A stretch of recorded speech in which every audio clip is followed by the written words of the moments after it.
Falando da propriedade de fechamento das linguagens regulares, nós vamos dar um exemplo de como mostrar que as linguagens regulares são fechadas sobre operação de intersecção. Então, suponha que eu tenho um autômato N1, e esse autômato N1, ele é representado assim. Ele tem um conjunto de estados, o alfabeto da linguagem, o mapeamento, o estado inicial, o conjunto de estados finais, que é esse autômato aqui. Esse autômato, se vocês notarem, o que ele é? Ele tem uma cadeia de zeros e uns, e aqui já vou explicar o que é cada estado. Esse estado é uma cadeia de 0 e 1 com o resto 0. Esse aqui com o resto 1 e esse aqui com o resto 2. Então, se eu começo uma cadeia com 0, ele vai ficar com o resto 0. Se vem 1, aí então a cadeia 1 fica com o resto 1. Se aparecer outro 1, fica sendo a cadeia 1, que é 3, que é resto 0. Mas se aparecer o 0, fica 1, 0, que é o 2, que é resto 2. Resto 2, se aparecer um 0, vira 4, que tem resto 1. E se aparecer 1, vira 5, que tem resto 2. E assim sucessivamente. Então, esse autômato é um autômato que reconhece qualquer cadeia W, que é um número binário múltiplo de 3. E eu tenho um outro exemplo aqui, que é uma cadeia binária, que é um número binário ímpar. Então, ele aceita qualquer cadeia zeros e uns. Então, se é 0, ele fica aqui. Se aparecer 1, ele vem para o estado final. Se continuar 1, ele fica aqui. Se aparecer o 0, vira par. Então, E0 é um número par e E1 é um número ímpar.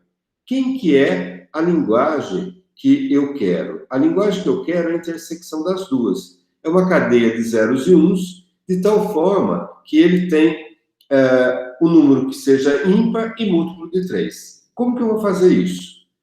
Então, eu vou fazer isso definindo um autômato que tenha a seguinte característica. Ele vai ter um conjunto de estados, um alfabeto, um mapeamento, estado inicial e final, e o conjunto de estados é um produto cartesiano dos dois estados. Então, um estado que tem uma parte aqui e uma parte aqui. É como se eu estivesse andando nos dois autômatos ao mesmo tempo. O mapeamento delta tem que ser a união dos dois alfabetos. O estado inicial é o estado inicial do primeiro com o estado inicial do segundo. E o mapeamento vai ser assim. Se eu tiver um par de estados, Q1 e Q2, Q1 de um autômato e Q2 do outro, com uma entrada A, ele vai para P1 e P2, se o primeiro me levar a P1 e o segundo me levar a P2. Olha como que fica isso.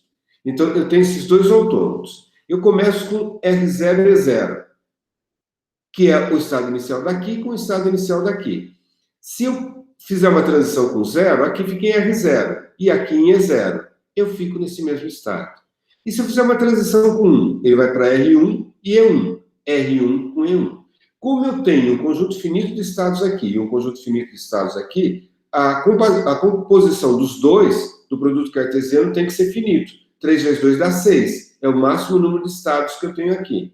Então, de R1 com E1, então estou nesse estado aqui e nesse estado aqui, com 0, para onde eu vou? Para R2 e aqui é 0.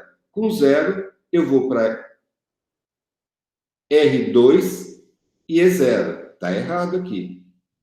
Eu só escrevi errado, tá, gente?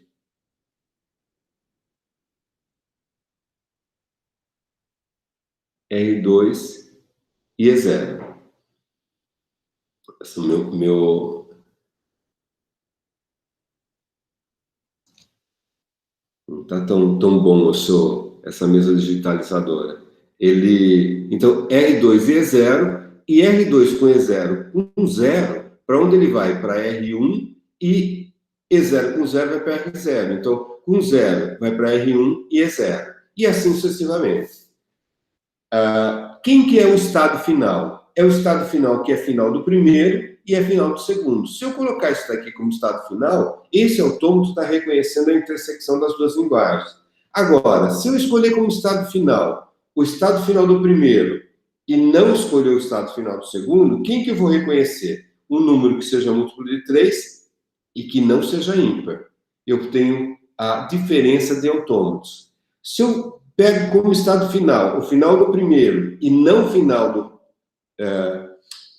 segundo e não o final do primeiro, quem que eu estou pegando? Um número ímpar que não seja múltiplo de 3. Eu estou pegando a subtração dos dois. Ou eu poderia pegar a união, que se tem um estado final do primeiro ou o do segundo, eu aceito. Então, quem que seria? Seria esse estado, seria esse estado que tem E1, seria esse estado que tem...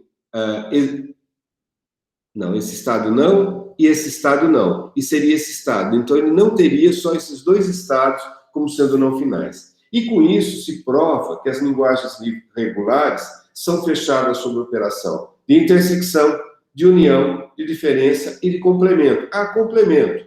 Por exemplo, quem que é a linguagem complementar a essa? Como que eu sei qual é a linguagem complementar? É tudo que é aceito que não aceita isso daqui. Basta substituir o estado final daqui por não final. E o que é não final, substituir o final. Com isso, eu tenho um autômato que reconhece o complemento da linguagem descrita por M1. E assim, a gente finaliza essa aula de propriedades das linguagens regulares.